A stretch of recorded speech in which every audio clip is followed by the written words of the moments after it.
So in link building land, right, we research some keywords to target. We know we want to go after those. Maybe we've already been assigned them by our boss or our team or our client if we're doing consulting, right? And then we try and go out and find potential opportunities to earn links. Maybe we do a little bit of comparative analysis. We'll run like the keyword difficulty tool and look at how people who are ranking for that keyword have done in terms of link metrics versus how we're doing. And maybe we'll do a little bit of on-page optimization as well, but mostly it's around this link opportunity stuff, right? And I think a lot of folks in the classic SEO world do this even today, and it does work, right? They go out, get those links, maybe they do outreach, find competitive links, find open link opportunities around the web, whatever it is that can move the needle on the links, but it's really about that push for direct outreach and direct link building, not kind of passively sitting back and letting the links hopefully roll in.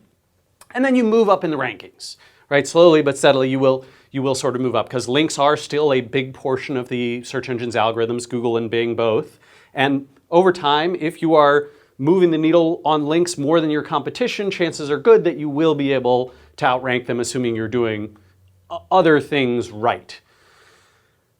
On the flip side is the content marketing world, right? In content marketing land, this is a very, very different approach, right? We kind of take the broad view at the beginning of who is the audience that I want to reach? Who are all the people in that audience group? And then what do they use? What channels do they use to discover content, to share things, to influence one another and to be influenced and to discover new stuff like the products, services, mission that I'm trying to fulfill or that I'm trying to sell them. And that could be things like Twitter and Facebook. It could be blogs that they read. It might be influencers that they follow on social networks or through email channels or whatever it is. Obviously, it's going to be a lot of Google searches. Google's still quite a bit of the web search traffic. Maybe it's YouTube, right? People are using video to find these things. And then I'm going to take from this audience and where they are and what they're doing, I want to create content that'll appeal to my target audience, the people I'm directly trying to reach, and to their influencers, right? And that might be a webinar, a video, a blog, a free tool, whatever it is. Now I'm going to go out and do, influencer outreach. I'm going to try and do good, smart keyword targeting on Google. I'm going to promote my stuff on social. I'm going to reach out to my community, maybe through email or directly. And then I'm going to hope to get the results of a little bit of increased traffic.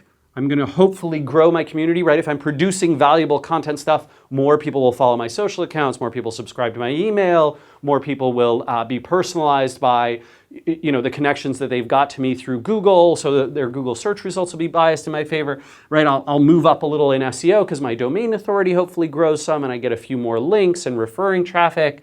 And then I rinse and repeat this model over and over until I feel like, hey, now I need to go target new audiences and I'm going to repeat this process all over again. Challenge here is that, and I've seen this discussion happening in the SEO world, and in fact, I think it's a very fair discussion to have, right? There's folks who are kind of in link building land who say, this works for me, this doesn't work for me, right? Because of, and you hear all sorts of reasons why it doesn't work for them. Maybe it's who their client or who their team or what their product is or who they're trying to reach, right? And they say, well, they're just not interested. They don't do a lot of content and consumption. They're not influenced by social channels and by YouTube and by blogs and by industry news or trade shows and events or whatever these things are that I can use to amplify my content. I'm not getting value from this, and so I'm going to stick to this. I get some links, I move up in the rankings, I get more visits for the key terms I'm going after, that turns into conversions.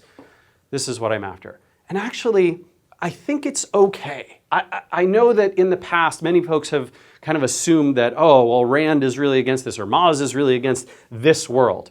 But that's not actually the case. If this is working for you, I don't have a problem with it. What I have a problem with is when people don't think holistically and don't make the conscious choice and simply stick to what they have been doing because they've seen it work in the past. And even if it's not working as well, or if it keeps getting harder, or if something like Penguin comes along and penalizes a bunch of the tactics that you were using to get those links, you just stay on the treadmill. That's where I think things get really dangerous. And I've got some ideas here about how you can choose. So one of the things that I think you should be conscientious about is, goals and metrics. Are your goals tied to broad marketing efforts? Are we trying to get lots of people aware of our brand, aware of our product? Are we trying to do some positioning? Are we trying to get people to change their minds about how they solve a problem and come over to our world? Or is our metric just, are we ranking well? Are we getting traffic directly from Google for the rankings, for the keywords that we care about? And are we converting them? If that's your whole goal and metric, well, maybe link building land is the right way to go. Maybe this is a little bit broad. Secondary, are you thinking long-term or short-term? So in the long term, one of the things that I do worry about is a lot of these tactics, right? And a lot of Google's algorithm has been getting more and more focused on things that are outside of just how many linking root domains do you have, and does the anchor text include your keywords, and is it pointing to a page that you're targeting? And they're getting a lot smarter. They're using a ton more signals than they were just 3 or 4 years ago. They're doing a lot more rich data options, right? Rich snippets, different types of results, right? The classic 10 blue links, I think Dr. Pete found that was like 15% of search results are 10 blue links, and that's it. That's not a lot of opportunity. Even if you are moving up, boy, you got to be pretty hopeful that they stick with this model and that the algorithm doesn't change too much and that links continue to be a huge powering force and that nothing else overtakes those. Multi-channel versus single. If search, in particular search rankings on primary keyword targeted phrases, are really the only channel that's producing any kind of results, and you don't even see that, in a multi-channel attribution that social or that content or email or referring links or something else, long tail searches, whatever, are having a positive influence, then link building land looks a little more attractive and content marketing land doesn't. And finally, right, if the breadth versus depth of your skill set, your team, your SEO, your web marketing team is really around, hey, we're good at this, and we haven't quite figured out this stuff yet. And we don't have the people, the staff, the resources, the time, the energy, the buy-in from management to do these things. Well, then I kind of understand going after link building land. I think that what's important is that we have a conscious conversation and we understand the dichotomy and the different reasons we might choose one of these paths. Not that we always pick one or we always pick the other. And in fact, there might be times when you are in content marketing land and you're right in here and doing some SEO and you really move over to doing this cycle a little bit continuously because that's the focus of your efforts right now. And it could be that you're over here and you do some analysis.